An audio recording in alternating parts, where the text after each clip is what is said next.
Oh, hello there. It's Mark here from the Talking Joe podcast. You just caught me reading about the Pogo in the pages of the G.I. Joe comic. Now, I'm from Talking Joe, and our remit is very much talking about G.I. Joe comics. And this issue 59 of A Real American Hero, written by Larry Hama with great art by Ron Wagner. Cover there from Mike Zeck, inked by Bob McLeod.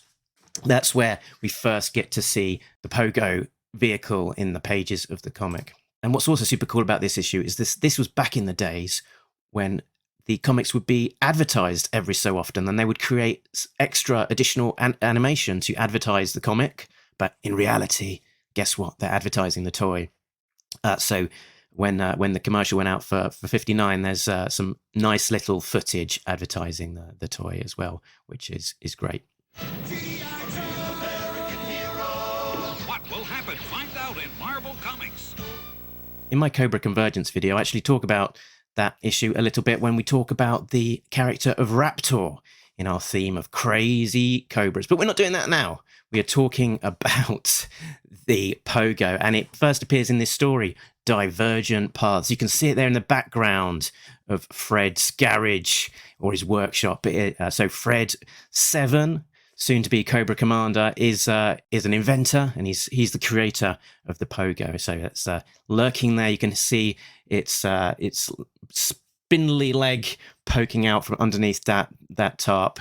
If it was a toy, of course, look at it too hard, the leg might actually fall off. But that's not happening here. So as the story progresses, they've tracked down the Joes, and he takes the Pogo with him on the mission. But Cobra Commander overrules him, pushes him out of the way, and whoomp, launches the Pogo into the air after the Joes in their APC. And they have this great little battle as Cobra Commander, the real Cobra Commander, in what becomes the Fred armor, is chasing down the Joes, but they battle through a tunnel and all sorts of goodness. It's a great little action sequence.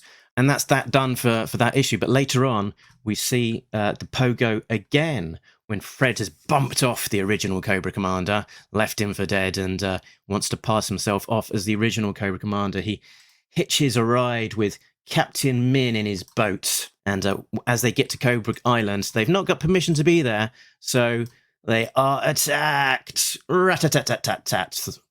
Thoom, thwoosh.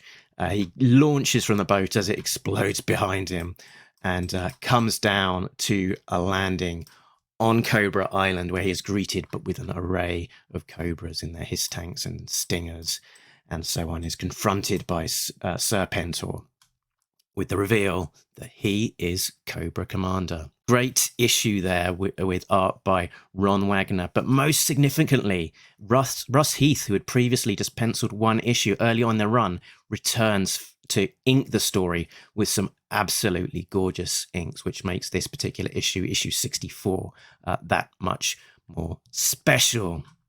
And that's pretty much the extent of the Pogo appearing in the original comics, but some really great appearances and super stories which make what would otherwise be perhaps just a bit of a silly vehicle look very cool. But that's all I wanted to say. Pogo could be cool in the comics as well as in the toy. So I hope you enjoyed that. And if you did, maybe check out the Talking Joe Cobra Convergence video. Catch you down the road.